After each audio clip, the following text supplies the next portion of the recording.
Thank you all for coming tonight. Welcome to the Strand, and thank you to HBO for filming this event with us this evening. We're really happy to have that partnership. For a little bit of history about the Strand, it was founded in 1927 by the Bass family over on 4th Avenue's Book Row. Stretching from Union Square to Astor Place, Book Row gradually dwindled until, after over 91 years, Strand is the sole survivor, still run by the Bass family and still housing new and used books. Tonight we're honored and excited to host D. Watkins to discuss We Speak for Ourselves, a word from forgotten Black America. Drawing and building on the experiences that informed his previous New York Times bestsellers, The Beast Side and The Cook-Up, as well as his role as editor-at-large at Salon and as professor at the University of Baltimore, it analyzes and honors the economically disadvantaged Black communities that are largely absent from much current commentary on race. Described by National Book Award finalist Jason Reynolds as a, quote, sharp gash into the psyche of America, end quote. I couldn't be more excited to hear all about it as Dee sits down with Strand events alum Yahdon Israel to discuss it. Yahdon is a writer, college professor, and creator of Literary Swag, a cultural movement that intersects literature and fashion to make books cool, which they already are. He's already written for Avidly, The New Inquiry, Brooklyn Magazine, Lit Hub, and Poetry and Writers. He teaches at the New School right down the street, as well as City College. He hosts the Literary Swag Book Club, which meets monthly and is open to the public, and the host of Lit, a weekly web series about books and culture. Please join me in welcoming D. Watkins and Yahdon Israel to the Strand.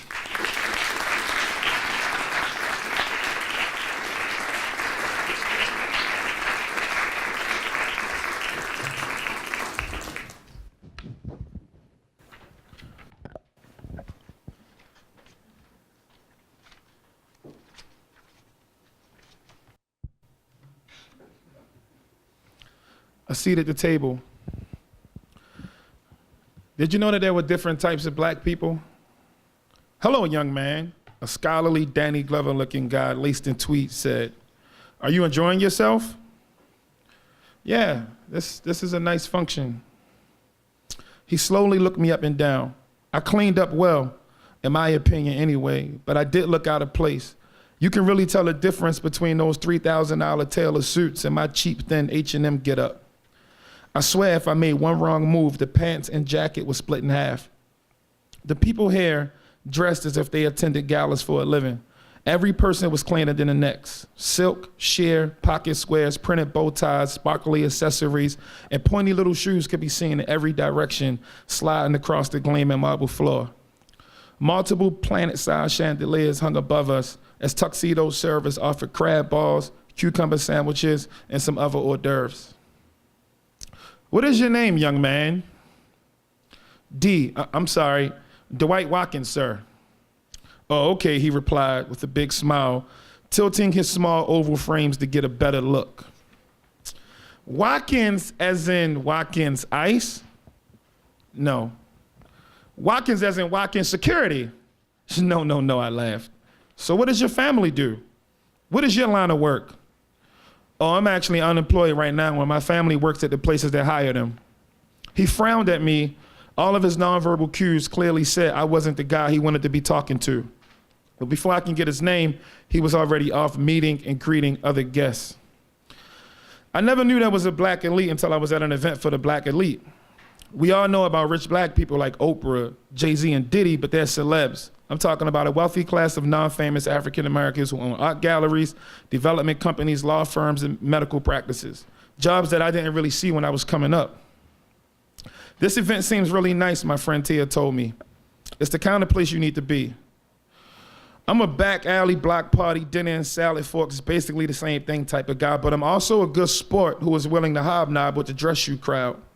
Tia would always talk about her new elite friends and about their parents being doctors and lawyers and architects or the famous first Black somethings in whatever field. She was constantly impressed by them. Their stories expanded her perspective, and I guess ultimately mine as I listened, trying to figure out a way to understand this world. The idea of Black journalists, photographers, and legal millionaires who didn't hoop or rap was foreign to me. Before heading to the event, I almost choked myself out trying to learn how to tie a tie from a YouTube tutorial. The guy in the video talked too fast and it sounded like he had hot food in his mouth.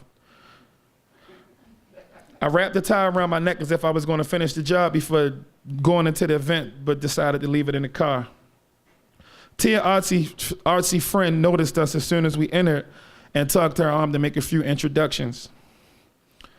"I'll be back," she said as they drifted off. I nodded my head.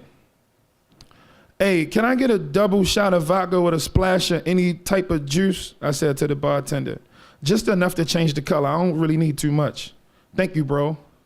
"No need to thank me, bro. We're not mixing drinks," he smugly replied, looking me up and down, and again before pointing the menu. "You have to order off this list." I didn't trip. Even though I saw all of the ingredients sitting out, I was not gonna be that guy. So I ordered off the menu, left a tip, and looked for a wall to hold up before I met the Danny Glover looking guy. When Tia and her friend made their way back over to me, I jokingly told them about the exchange. Her friend told us that the Danny Glover looking guy was a professor who gives commentary on race, poverty, and surviving as a person of color in America. A race and poverty commentator with nothing to say to an unemployed black man. Go figure. I have since seen him appear on TV shows after a couple of killings of unarmed black males. He shares that same, all cops aren't bad, but some cops are bad, so strategic protests and hashtags will equal reform perspective that dominates mainstream throughout the black experience and appears on the pages of the thousands and thousands of race books that drop every month. Don't get me wrong, I'm excited about the number of race books flooding the publishing industry.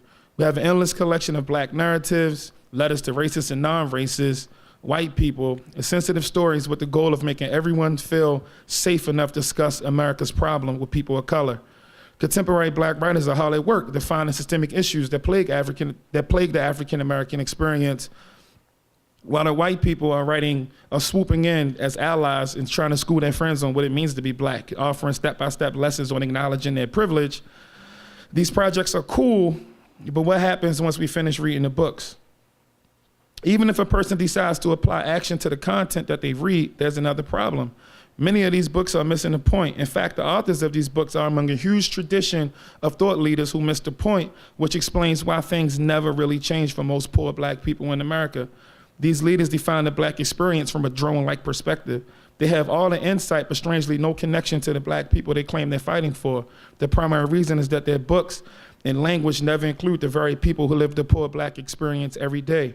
I'm talking about the experience of black kids who are fighting to survive, the mothers and grandmothers who are holding families and whole neighborhoods together, the men and women re-entering society, and what America has to offer them other than the same hurdles that it placed in front of them. Hurdles such as poor housing, underfunded schools, and other social constraints that push young people into jail in the first place. The present industrial complex would not exist without failed policing strategy, a lack of opportunity, and how black skin always seem to equal guilty in courtrooms across the country.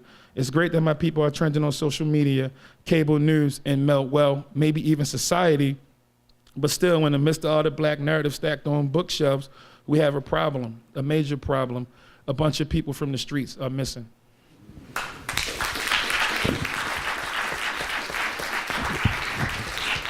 All right. Good evening, everybody. Good evening, everybody. That's that's a call and response. So you got to always do that, wake people up. Thank y'all for joining us tonight. It's an honor to be here. When Dee reached out and said, "Can I do this event?" I said, "When and where?" It was nothing that was going to keep me from doing this. So thank you for having me. Thank you. Thank you. So let's just get into this book. Everybody's thankful. Nah, yeah. It's a good place to be. It's a good place to be. So what I want to start with is give us the background context for this book and that opening that you presented. Like, what made you want to write a book about the misrepresentation of people who can't speak for themselves? So when I became a reader, which was late, like well into my mid-20s, I fell in love with stories and telling stories and listening to other people's stories. And then I wanted to tell my own. And when I became a writer, it's like people instantly put like an activist stamp across my chest, and I'm like, yo, what is my activism? Like, and it got so, and don't get me wrong, like I love my neighborhood. I'm gonna pull up and put on for anybody from my block. Like if anybody needs me to do anything, I'm gonna try my best to do it. Resumes, I can't, obviously I'm not good at tying ties, but I'm a resource. I can write you that letter of recommendation. If you've never been to college, you wanna go to college, come sit in my classroom for free. You can see what it's like. Like I've always been this person, but I never knew how to brand it, and I never like thought that I should be getting something like some special type of love for doing what's right. So, and as I travel and I'm having conversations with people, I got to see how people were becoming frustrated with like the dominant culture's view of what activism is, what the black activist is, like how do these things work. So I put something together. Yeah. Now, you know how baller that is to be like, yeah, I published a book after these thoughts. Like it's like some people would just be tight. They would just sit there stewing and use like, I'm gonna get a book published. One of the things for me reading this book, how many people in here have the book? Right. That means that everybody should be buying this book. By the end, everybody's hands raised at the end of this event. Operative word buy, right? So when I've read this book, the beginning, I was reminded of my first experience, because I grew up in Bed-Stuy, Brooklyn, group product socially of like social programs, Section 8 welfare, all those things. And I never really understood the concept of rich black people, because the concept of rich, like if you had cable in every room, in my mind, you were rich, right? So like when you're not exposed to certain things, the metric for who has is like very low, but in respect to where you are, it's like, damn, they got cable in every room. So when I'm reading that you're opening, I'm thinking about the first time I had been exposed to rich black people. And I remember feeling more alienated in a room with people who looked like me, but I realized we really had nothing in common. And it ironically for me felt like I was in a room with white people, right? And not because of the sort of like the idea that like, oh, you speak proper, so you're white, or you have nice things, so you're white, but sort of like, I realized that I really there was no point of reference in which we could share something on besides skin color. And so when I'm reading this, what I appreciate about the opening is that I feel like what you're doing is shifting the sort of way in which we look at power as always looking like an other, right? Like, and especially in black narratives, there's always a white person who represents a power that we have to like take from. And that's a part of a large structural thing, but I appreciated that you weren't afraid to also talk about the interior ways that power exists between people who look the same, but that's where it stops. So what made you want to specifically focus on like those sort of like interracial politics of power? I know this family, and it's like generational wealth, right? And I met them maybe like, it's not even that long ago, like 2010. Right.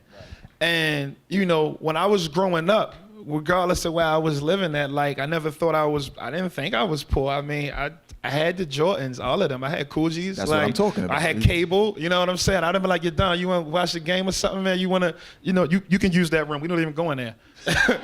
So like, but then when I met a family in North Carolina, and they had things like they passed things down to their kids. So it's like, oh yeah, my great grandfather went to this college. Yo, you got a great grandfather that went to college? And they're like, well, what generation college are you? And I'm like, what does that even mean?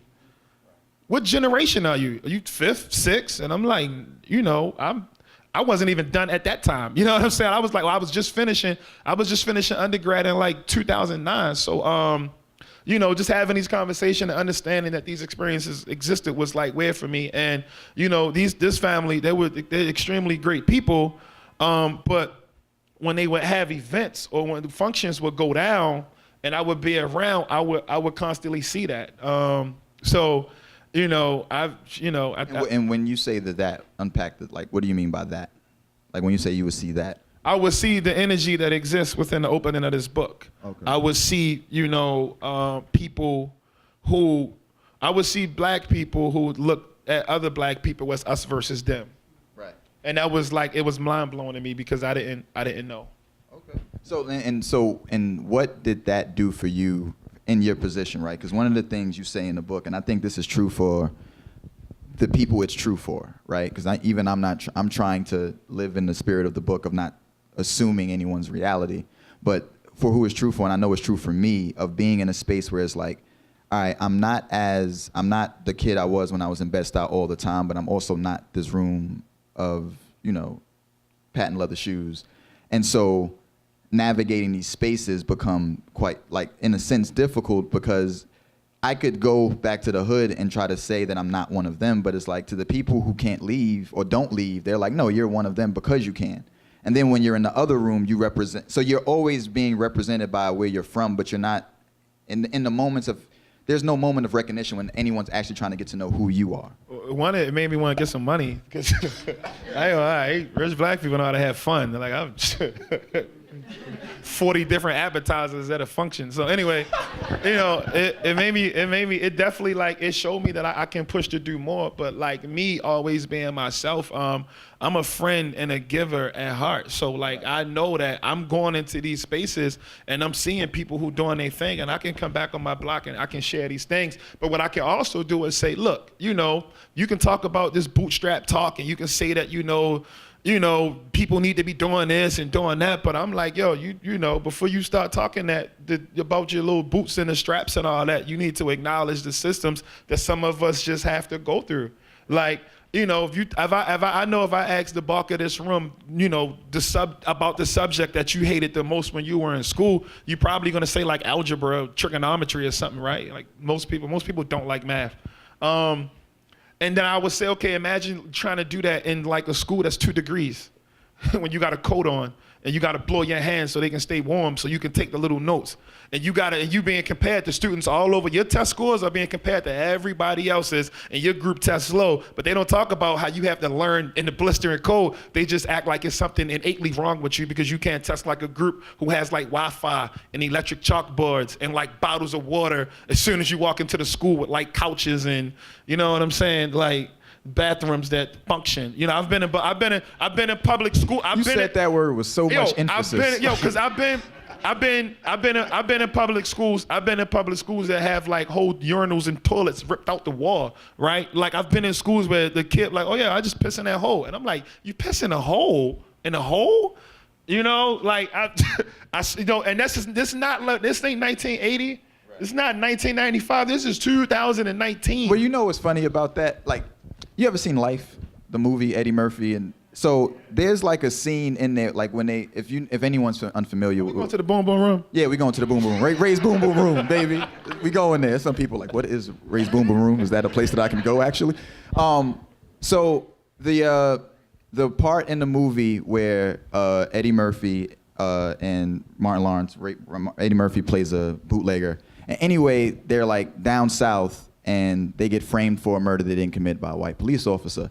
And one of the funny things that happened in the movie is they like said, it's 1919, you can't do this. And I'm like, damn. Like from the vantage point on where I'm watching this movie, it's like, oh, you in the thick of it. It's 1919, it's happening. So I'm like, it's always interesting when we use the year as an arbitrary marker for progress. Cause it's like, I'm pretty sure in 2030, people gonna be like, damn, it was rough in 2006. Like, they look at these moments and we use time as this arbitrary marker of progress. And on the subject of progress, like one of the things that's interesting about what unfolds in your book is the way in which the talented 10th notion, the notion that W.E.B. Du Bois put forward in Souls of Black Folk. And I remember reading that, and I think any black person I knew who read that, no one saw themselves as the other 90%. Everyone was like, I'm the talent. Like, everybody was the 10%. Yeah, it's like, you're talking about somebody else. I ain't talking about me, right? But what's interesting in that framework that he presented, and based on the politics he understood, it was this idea that some people had the capacity to change things in ways that other people couldn't. And I think about how that like capitulates to the larger idea of the exceptionalism, which moves into the bootstrap. It's like, well, I'm rich not because of structural reasons, or I'm in my position not because of reasons outside of myself.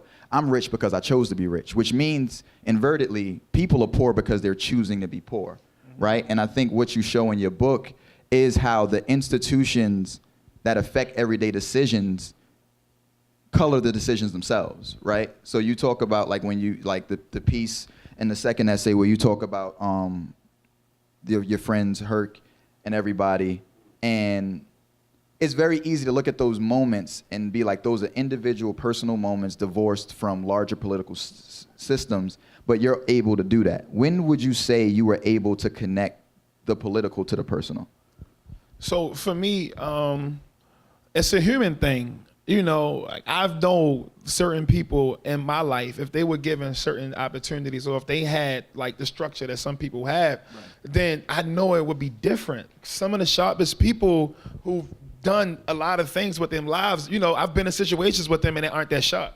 Some of the people, you know, I'm just keeping it 100. Like some of the people who are sitting in jail for 20, 30, whatever years, some of these people are brilliant. They was brilliant, but they didn't have like this whole idea of like these mentors and going back and speaking and stuff like that. It wasn't around in the 90s and early 2000s and where I'm from. Right. Like in my section of the city, it wasn't people saying, oh my God, you know, I did something special. Let me put this little program together for these kids. It might be like, it was a basketball coach, but if you couldn't hoop, then that's it. Mm-hmm. You know, on top of like the street was everywhere. So the street is big in culture, and then you live in this space, mm-hmm. and then the people, your connections to success is in this space, and then you know, in our city, and I write about this in the book, the Baltimore City Police Department is a part of that culture. Like in our city, police officers, well, 8 police officers just went to jail with the Gun Trace Task Force for stealing, robbing, and selling drugs. So it's like even the people who have like the privilege to protect and serve are trying to like capitalize off the street. So everything you see is street, and some people fall and some people fly. But I think having those experiences and then getting the chance to interact with different people taught me that if everyone had a chance to learn how to think critically and become voracious readers, then people at scale would make better decisions and they will be able to avoid that. Yeah. Simple stuff. Simple, damn. Okay, well. I mean, it's because we make these things so complex. I've spoke at like a bunch of colleges, a bunch of jails, a bunch of schools. I've been a whole bunch of places, and some of these places have been like really nice Ivy League schools, and people are like, "Oh my God, I read what you wrote, or I saw this video. What can I do to help?" And I'm like, "How'd you get into Harvard?" Aunt Becky ain't pay for everybody to go. Somebody had to earn their way up in there. You know what I'm saying? Like, how did you get into this school? You worked hard. You figured out a way. You wrote some letters. You got your recommendations. You grinded for it, right? It's some work to get in. It's some work to get in there. So if you can figure out how to get in there, or if you wanted a car, or if you wanted to accomplish a goal, people work for what they want. And when people talk about helping change, they playing. They just saying what they think they're supposed to say. But the narrative, right? And the reason why I get to the narrative is like, there's a lot of times when so even looking at this room as an indicator of like, we can arbitrarily look in this room and say, because someone is sharing the same space with us, we're the same. There's something common about it. So it's the same thing like being in those rooms. Looks like community college. You said what? It just looks like community college. No. All right, well. What I mean by that is like when you get to a Harvard, right? Like I remember, I grew up in Bed-Stuy. The university I went to was Pace University. It's 15 minutes train ride, but that's a different world. In 15 minutes, the world changes, right? And because I was at Pace, there was an assumption that the things that I was dealing with wasn't things I was dealing with because I was at Pace. So like I would have friends tell me, "You don't know about police like brutality. You're here." And it's like not thinking about like, but what happens when I leave here though? Like I'm only here for a finite amount of hours, but the assumption is, we're sharing the same space. And because we're sharing the same space, I could not fathom what your life would look like outside of this space. So when you say so what I'm thinking about is when someone says like they got to Harvard, I think that that's even a narrative around hard work. And I think that the recent thing with you get why they say that. They say that because it makes you look more resilient than them. it makes you look like you're more of a force than they are. So they gotta dumb down your story and your experiences to elevate themselves and make themselves feel more validated. Right. People do that. Like, people really do that. No, and I'm with that. But on what this book is about, and this is what I appreciate about this book and why I agreed to do this, is because I'm personally against the constant framework of reinforcing like white supremacy as an idea. And I'm not saying that we should not look at white people and white power as a real thing, but I think what your book is trying to get away from, which is in a lot of ways a meta thing, is saying like, how do we access our own power at the levels we are, right? There's this constant narrative that in order for me to give back, I have to get to a certain point, right? I can't, instead of me saying, like you say in the book, like a car ride or giving somebody a shirt, that's enough. That's activism, right? But we think of activism of like, did you register 1 million people today to vote, right? What neighborhoods are you buying? And I feel like if you're from a community where you don't have that type of access, and you don't have those type of resources, that I've internalized that as, well, I can't do shit. So it's like, what's the point of trying to do anything? And I'm downplaying the little things I do, which is like, for example, getting off the train, seeing a dude I know is about to hop the train and being like, yo, you need a swipe. Those are not things that are talked about as activist things, but those are the things that hold us together. Like, and because I grew up, the women took care of everything. No one I grew up under had money to just put down on things, but they had the willingness to do what it took to make sure something got done.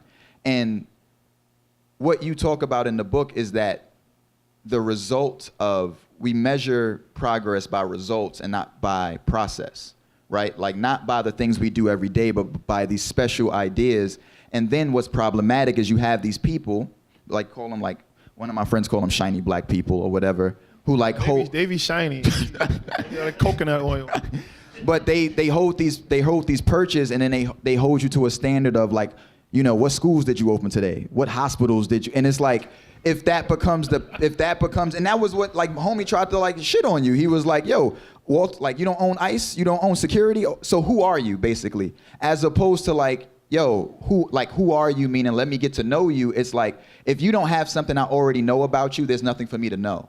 And that to me is like what I think this book is doing well, is looking more at the ways in which power is like accessible and fluid at every level, as opposed to the idea that a lot of the people who perpetuate the notion of power is it's static and it exists at a certain point, which is why, like, well, I would go back to the hood, but I ain't make my money yet. And then you got people $1 billion in, it's like, if I make $2 billion, I'm gonna drive by.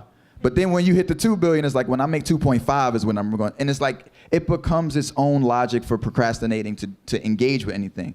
And I think that you create in the book a framework for engaging at everyday levels. So my question to you is, was there ever a point where you was like, man, fuck the hood, I'm out? Oh, wait, did I curse? Oh, I'm sorry. Yo, I was just feeling it. I mean, I feel like this is a barbershop. You said community college, so I feel think,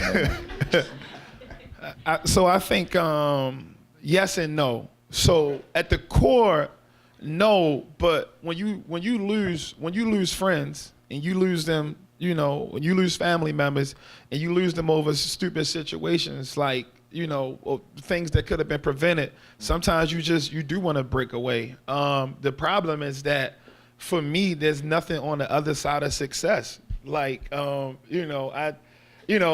tried to, I've been in a lot of different spaces, and like, I would just say this, and I have to use Baltimore as like the case study, because it's the only place I've ever lived. But like, there's the city and there's the county. And if you live in a city, you know, you're gonna have proximity to a lot of these different things. If you live in a county, you can like walk across the street and go to like Target and Best Buy. And I don't like Target, and I don't like Best Buy. You don't like Target, brother? I don't like the parking. But I like Target. I like Target. I like Target. I like Target, but I don't like the parking. I don't like. So I got 10 boxes of Pop-Tarts for $5 there yesterday. That's Sam's Club. Look, a lot of New Yorkers don't drive, but like in Baltimore City, like a lot of people drive. It's the public transportation is not good at all. It's archaic even. Like, you know, so, you know, when you drive to these spaces, they have these big parking lots, and you park like 2 to 4 miles away, and then you go in there, and then it's like, like Walmart sells crossbows and baby powder. Why do you sell a crossbow and a baby powder? Why do you sell baby powder and crossbows in the same store? Like, that's crazy to me. Like when's the last time you went to the store for like some rubbing alcohol? You know what I'm saying? Some apples, a shotgun, a crossbow, and like baby wipes. That's crazy. Like, what?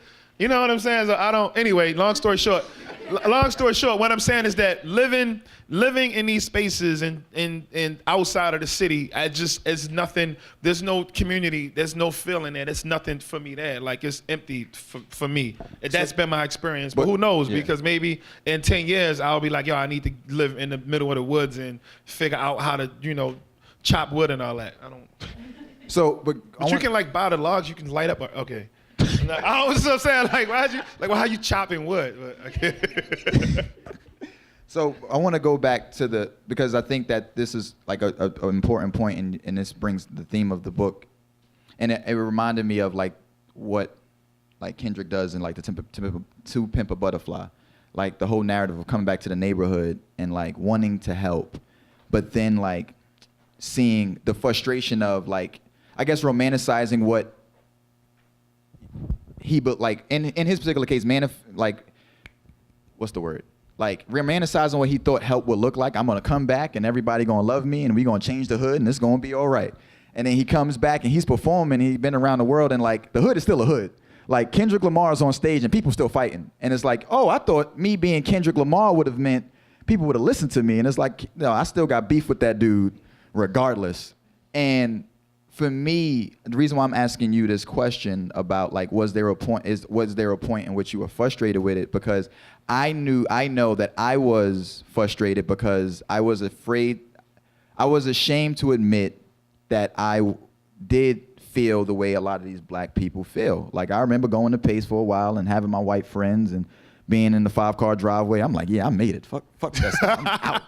And also believing the narratives and performing the narratives of exceptionalism. Like, I remember believing like, oh, well, police violence, what about black on black violence? I said those things. I know I did. So I also, but because I said those things, I also understand how to talk to somebody who believes that even the logic they're performing is not exceptional.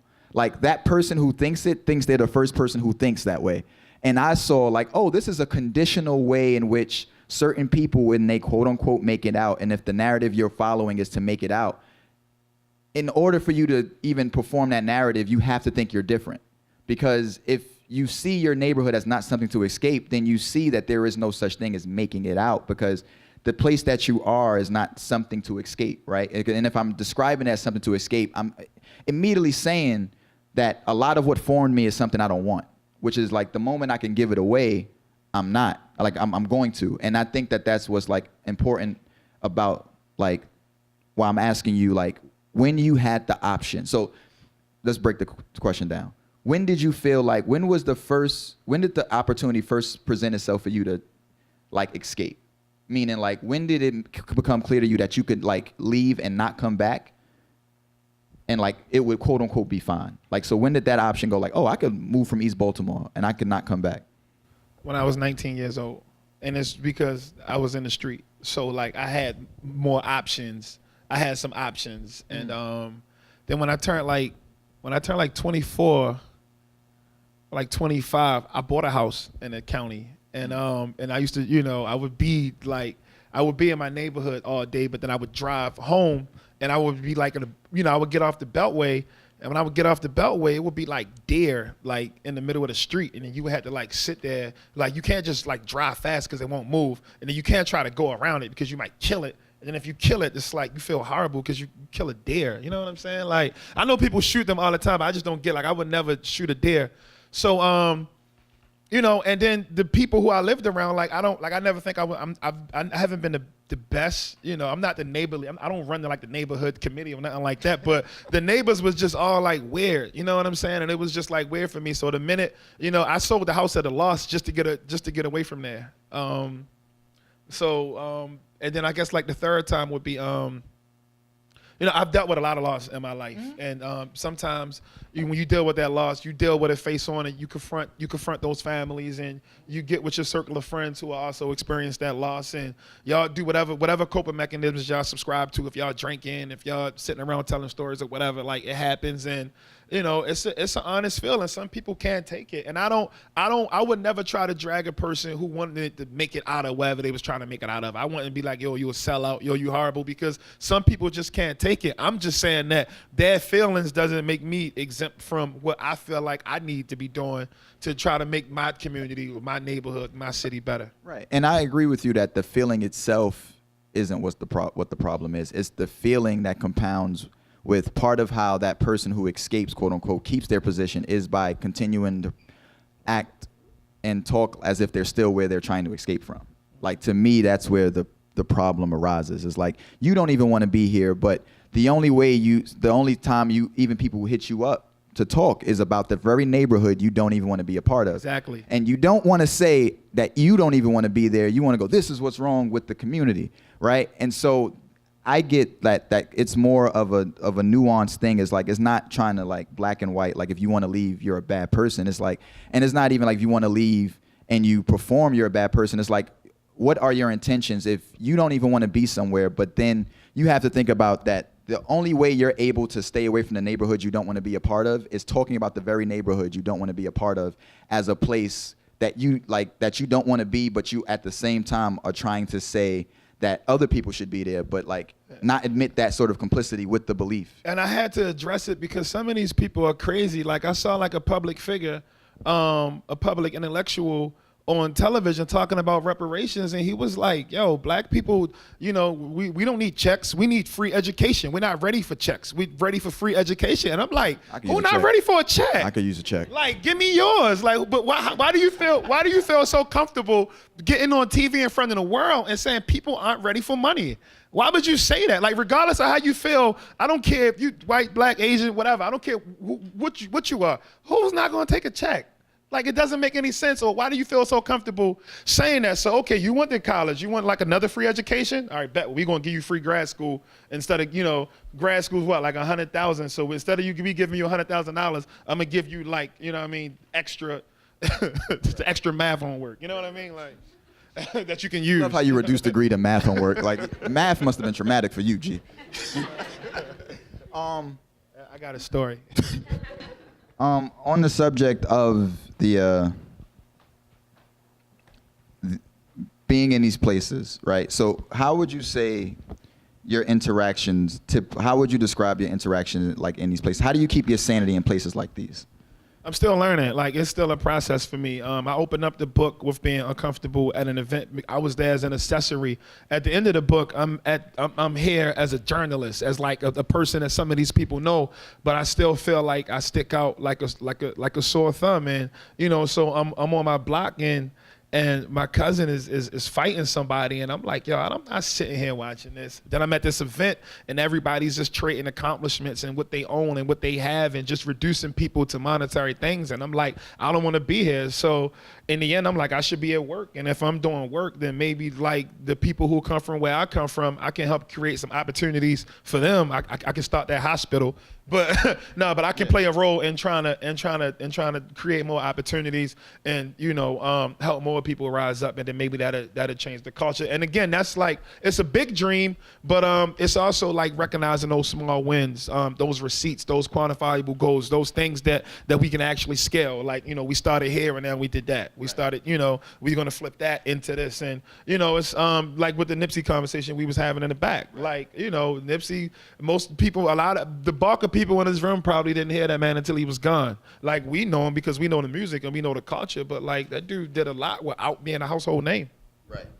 And that's a perfect way to bring up, because especially in the generation we're in where everything, on the same note of making things quantifiable, is like the danger of trying to quantify everything, right? And there are certain things that are intangible, like, and that's, to me, like, there's a lot of rappers who've gotten killed, but if anyone knows and were touched by his death, like, his death felt different.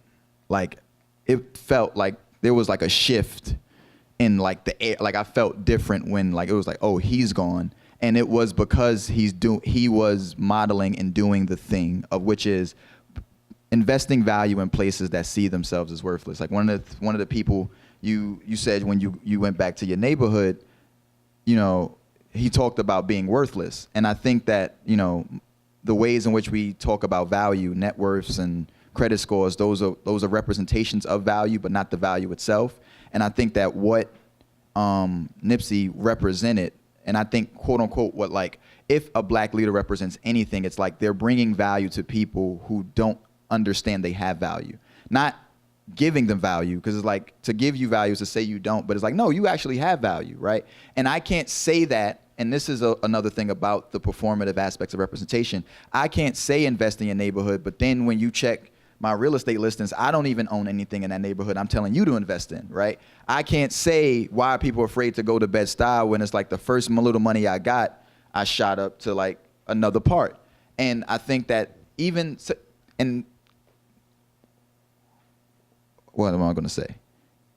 Hold it, like, what I'm about to say is not what I actually mean, but I feel like even the fact that Nipsey Hussle was killed in his own community was revolutionary, only because I'm not saying like I felt it was revolutionary in the sense that he lived and died where he had been his whole life.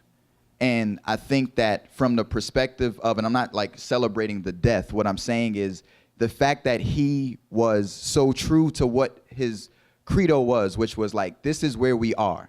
I'm not going somewhere else. I'm staying right here. So if you're going to kill me, it's going to be in the same parking lot where he said the cops stopped me. It's going to be in the same parking lot where we couldn't hang out, but the same parking lot I own, right? The same parking lot that pays us rent, the people that kicked us out.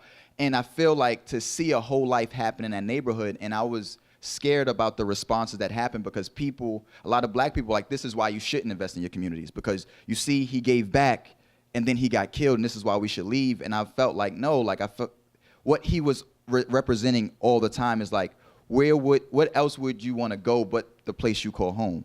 And an undercurrent and an under theme of your book is about finding home, that I think is like a larger part of the book, is like you not feeling comfortable in any particular place. So I want to know, like, for you, where do you call, like, I know East Baltimore is home in a geographical, cultural sense, but in a personal D. Watkins sense, where do you call home? Where do you feel like you're home? You just answered it though. That's where I'm home at. Like, I'm home. Okay. I'm home around my family. I'm home around my friends. Like, I'm home when I'm in Baltimore City. I'm home in a place of service. Like, when I'm serving people, when I'm working for other people, and I'm not trying to sound like I'm not trying to talk like I'm Jesus or something, because I'm not. You know what I mean? But like, for me, home is in a place of service. When I'm working for people, when I'm in them schools and I'm working with them students, and when I'm talking about how critical thinking and becoming a voracious reader has changed me, I'm at home. I used to be home on a basketball court, but my knees are bad now. It happens with age. So you 20-somethings, y'all laugh now, but I see y'all in 10 years. I see y'all in 10 years. But you know, I'm home when I'm working, and I'm home when I'm in a place of service. That's my thing. So wanted you to read that last section of the book, because I feel like it's a great way to, before we open up for the Q&A, and not even necessarily Q&A, but just like informal, like if you have insight or something you want to share. But I wanted you to end it off with this last part. All right, can I shout some people out real quick? Yeah, you ain't asking me. This is your event. All right, give her a round of applause.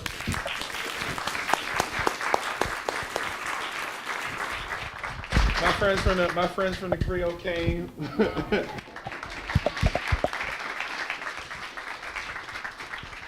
Latoya, who gave me my first ever book deal, is here. Oh, that's full circle. That's baller. Yeah. My brother Lawrence is in the back. You know, he's out of East Baltimore. Hey. So, you know, he gonna tap everything. My brother Jasad is here. My super agent Barbara is here.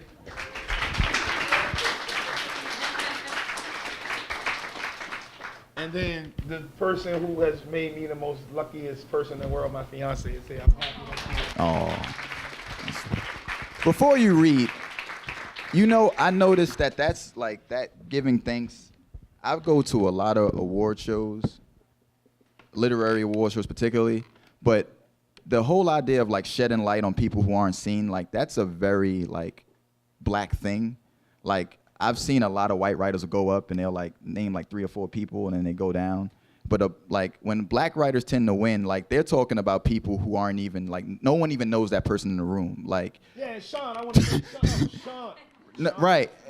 And I think that like on the subject of this book is like how much, like in terms of like not speaking for other people, but like making it known that I only got here because of the people you don't see. And it's very easy to create a narrative, well, I'm here because of what I did. But there's another narrative where it's like without, you know, the woman you shout out to give you your first book deal, no one sees her, they see you. But without her, there's you don't get here in the same way. She helped me pull, this is my bootstraps. She helped me pull myself up by my bootstraps. Your off-white bootstraps, pull yourself up by your, you got different bootstraps, brother. That's. So read the last section and we're gonna go into the Q&A. Hey, I don't need a microphone. Do I need a microphone? Okay. He thought he was gonna get the movie moment, like, nah, fuck that microphone, y'all. Read it raw. My fault, bro. Don't make it out, make it better.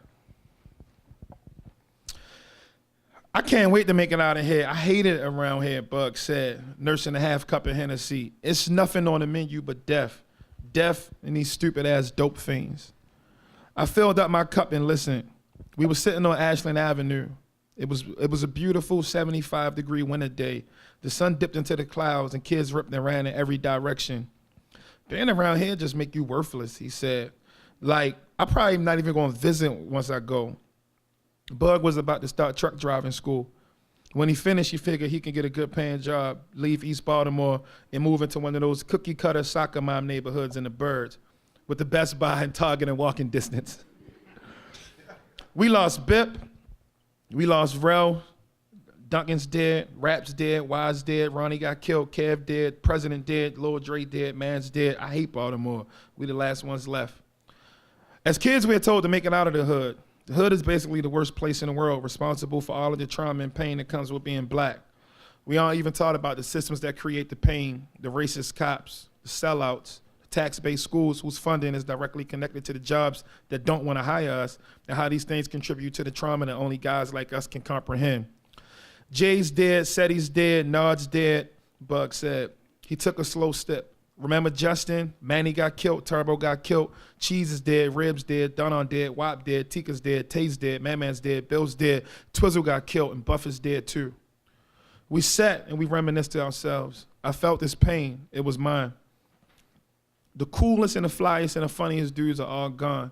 A lot of us 30-somethings from East Baltimore walking around without any peers. We really lost whole sets of people. I know you feel me, Bug said, looking in my direction. I know you feel me. I hear you, but I don't feel you, I replied. I tried to explain to him that we need guys like us around when we were coming up. At the time, I was in college and he was learning a trade, but we both almost lost our lives to the streets on numerous occasions. What if more professional dudes were present in our neighborhood, telling us to not hustle and showing us how to get money in the legal way? Would our section of the city be so bad?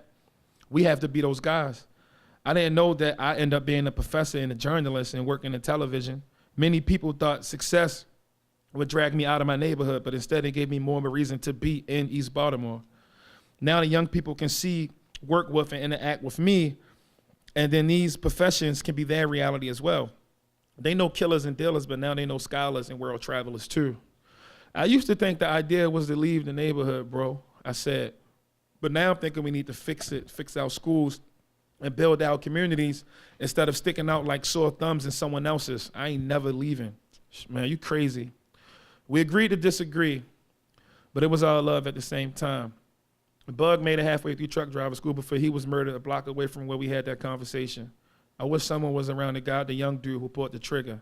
If there had been, Bug and a lot of other good dudes would still be here. And for that reason, I will always work, support, fund, and be accessible to my city. Success for me isn't making it out, it's making it better.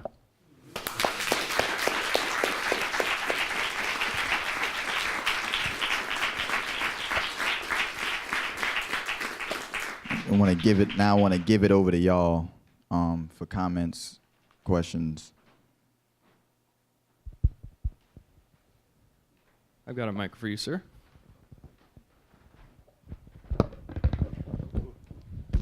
Well, how you doing? Thank you for being here.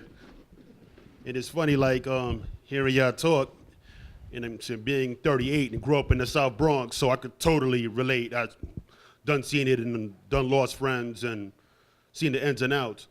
But as I'm hearing this dialogue, there was a song that popped in my head. Like, I read your books, and I see that you're a hip-hop head, so you're familiar with Illmatic and Nas. And just remember the song One Love with Nas and Shorty Uwap sitting on the park bench, and Nas is dropping these jewels. And Right. I don't know. Not that this has to do any. That's just what it reminded me of. Like being involved, and we got to do better. So thank you. Who's Nas? Is he Nas? I mean, I guess this is. I'm sure they are. I'm Shorty Uwa. Now, you know, that's one of, you know, a lot of times when we had these conversations about like our biggest influences, like, you know, so the whole idea of literature being accessible, like it's like I said, it was a new thing for me. So when I was coming up, like my biggest influences was, I quote Nas in his book on an essay about belonging, where he says that he can see himself at presidential campaign dinners, but instead he's passing blunts around a bunch of gang members when you too hood to be in them Hollywood circles, but you too rich to be in the hood that birthed you. Mm-hmm. So he talks about that. Thank you. You can be Nas. I was joking. This is the first event I've ever been to. Okay, here we go.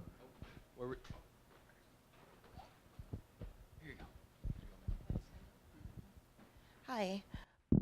Hi. Hello. Thank you. This is incredibly brilliant. I can't wait to read the rest of the book.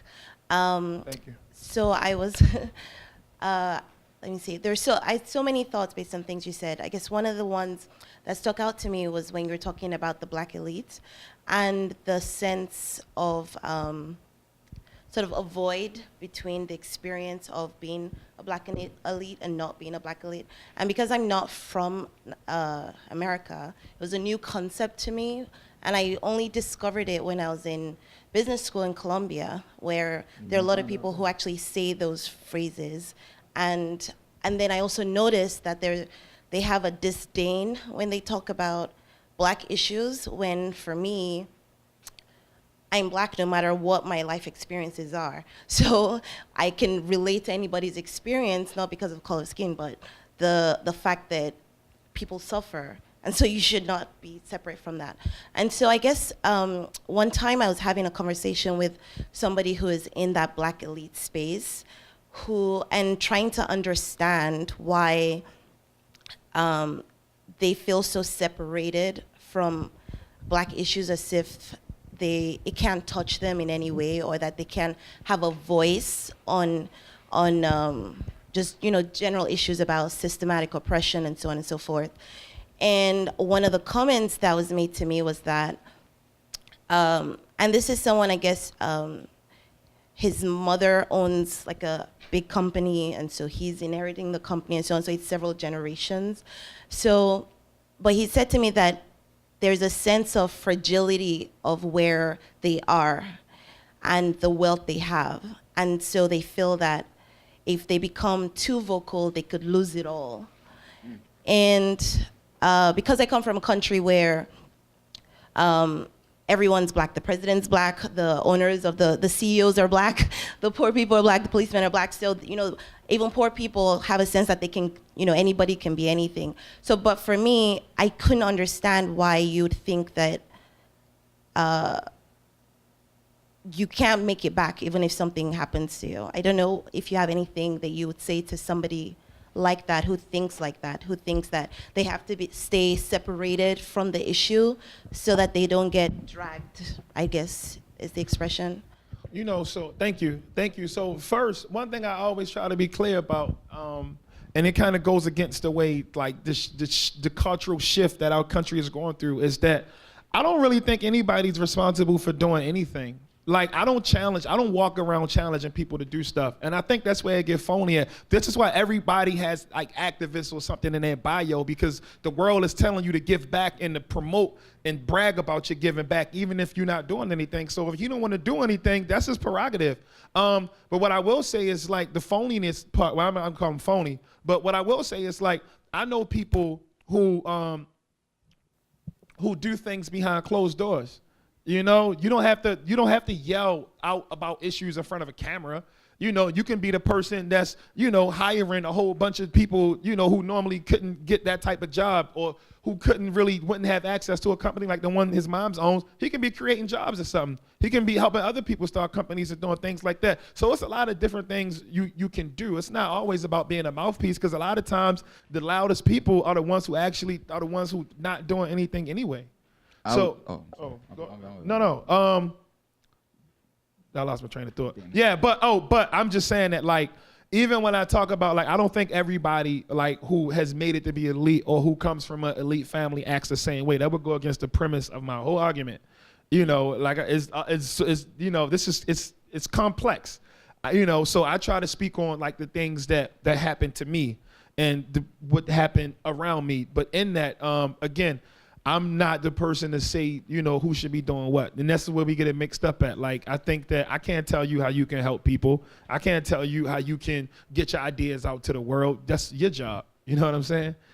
To answer that same question, also, I feel like, in fairness to the way in which people understand people to be black, it's a monolithic way in which we interpret blackness. So, like, there's the narrative of, like, the poor black kid who comes from the hood is usually the narrative people readily fasten themselves to.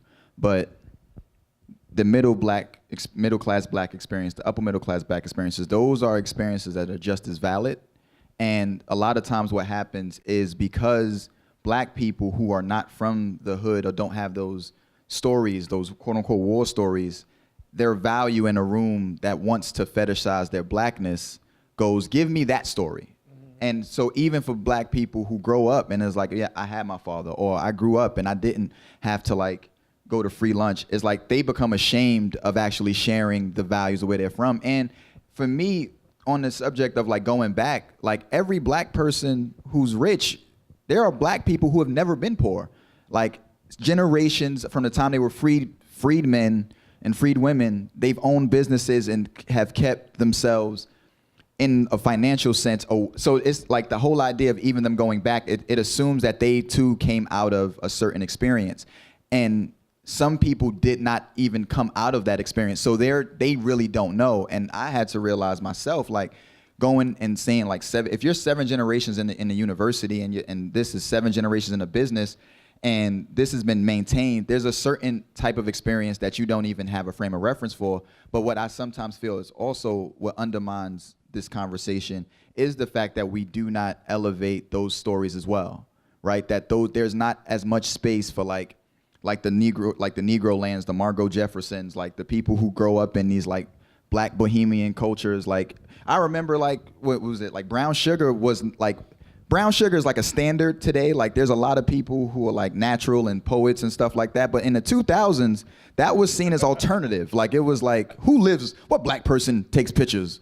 Right? It was like, for a lot of... No. You talking about... Oh, not brown sugar. Talking about, Love Jones. Love Jones. My bad. Yeah. But even, like, brown sugar, wasn't Tay Diggs a writer? Sanaa Lathan wrote for, like, Vibe or Soul. Yeah, Sanaa Lathan was the writer. Tay Diggs was like a record exec.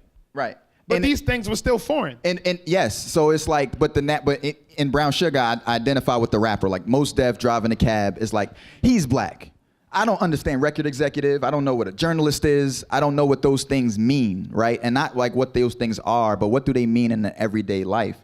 And it's ironic to now, like, go back to Bed-Stuy and realize that I had a surgeon living up the block for me the whole time, right? Like, on the same block. And I'm sitting there telling, like, oh, my block had nothing but drug dealers and killers. And it was surgeons. There was an orthodontist. Right. And but cut you. You know what I mean? Understanding that too, like, what would that have done for the narrative I created about my own neighborhood if I had to say, oh, also on my block is a school teacher, and also on my block is a sanitation worker. I, like, in my own ways, I was, like, creating a narrative in which my life was flat and, like, one-dimensional, and it wasn't complex, like. And I think that changes that changes the way we relate to each other when we see, like, this is not a thing of positioning, but it's like, it is on the subject of we're suffering and how do we see each other suffering, as opposed to how do we compare the suffering and say, well, because you don't have this, you don't know. It's like, I might not have this, but we all know something about an X, whatever that is come to some sort of understanding of how we can see each other across those barriers. But yeah, he can do stuff behind the scenes. He don't got to be vocal. I mean, Hi. I'm just curious how you talk to individuals when you're in your community or when you're talking to youth or different things that you do. Because I was just thinking there's a degree of offering people opportunity or opening opportunity, helping people get to certain levels, maybe go to college or do different things. But then sometimes if you don't feel you belong, you can still suffer. You can still maybe stagnate or like not make it. Or it's just like these little subtle shifts in your mentality, your sense of belonging. If that doesn't line up to the space that you enter, you still can't succeed. You still can't progress. So I just wonder how you talk to individuals, like when you mentor or. Oh yeah. So when I wrote the belonging essay, it was just a feeling based on like social events, but it's not like my whole experience. You know what I'm saying? So how I talk to people is the most universal language out there. I just listen. I listen. So what? This person A didn't go to college or person B didn't finish high school. It doesn't mean that like I have this wealth of knowledge that that makes me the person to listen to, because I'm a human being just like them, and I listen. And I've been through enough in my life to know that if I can help you, I can help. If I can't help, then I'm straight up like I can't do nothing with that. And it's just that simple. And I think a lot of times when people go out into this world and they're like, I want to be a mentor, I want to do this, I want to do that, and they get that first little bit of hardship or that first little bit of pushback, it's like I'm wasting my time, and it's not. It's just the world we live in.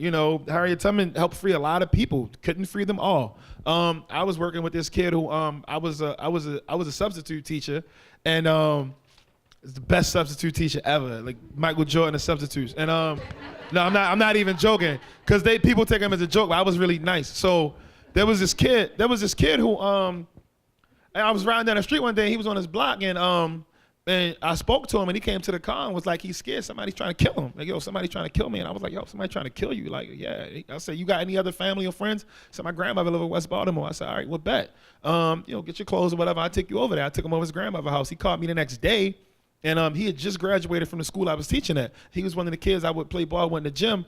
And he said, he's trying to get an ID and he's trying to get into college. So I took him to motor vehicles like 4 or 5 times, going back and forth for paperwork, helped him get his ID. So he has an ID. And then I took him up to Coppin, but he couldn't enroll in, which is a college in Baltimore. He couldn't enroll because he didn't have, he didn't take the SAT.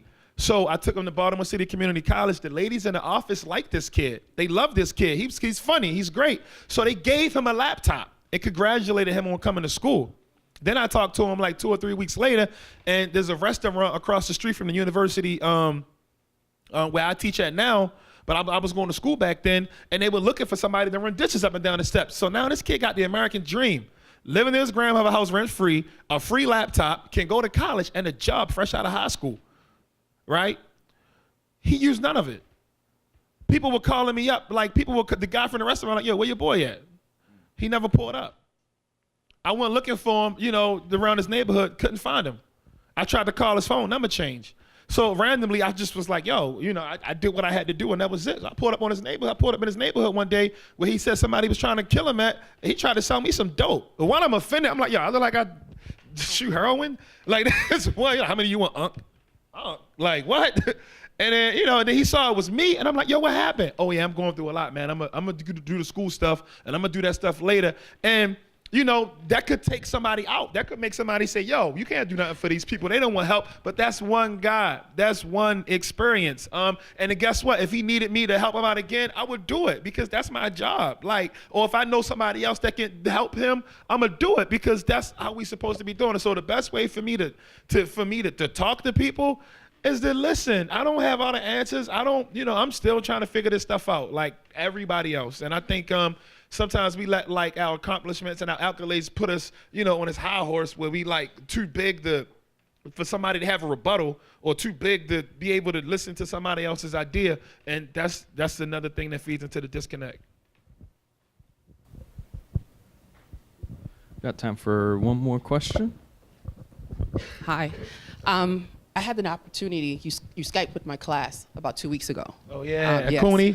Yeah, there we go. Oh, Yeah. you came through. I came Thank through. you. And not only did I come through, but I brought my nephew and my son, and this is my colleague. She's an English ninth grade English teacher. There's so many things that I want to say about what you guys have already talked about, and this gentleman here mentioned about Nas and this guy sitting on the bench, and like, I always think back to the Harlem Renaissance, and there was a building in Harlem which they called the Dark Tower, and where those intellectuals had spaces where they can have these type of discussions. And so for me, there was always a sense of like a longing of wanting to be a part of that community. But I also hearing the importance of, you know, having those representations in your communities, right, where people don't have to look far to see the elites, or maybe not the elites, right? My grandmother to me was like the medicine woman of the community, right? She's gonna heal you, she's gonna pray for you. She might cuss you out, but she was there for you in a way that I don't always see. And on my way here to hear you speak, I was watching some young people having an interaction that wasn't kind of cool, and I kind of doubled back, and my son was like, "Don't do this." Because if you do that and they disrespect you, then what am I left to do? Yeah, so sometimes I have to always remember like where my position is in terms of like how I step in and how I might even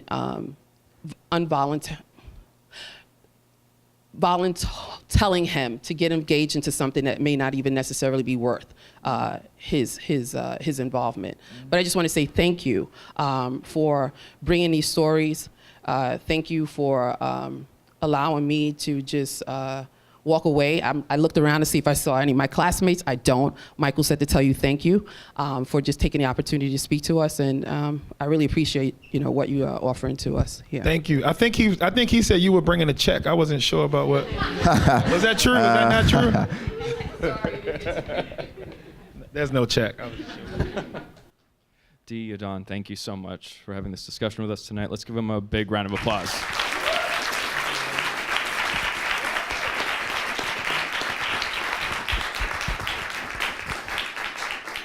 So begins the book signing, I suppose. And my amazing publicist, Yahdon, is here too. Sorry, I didn't see you back there.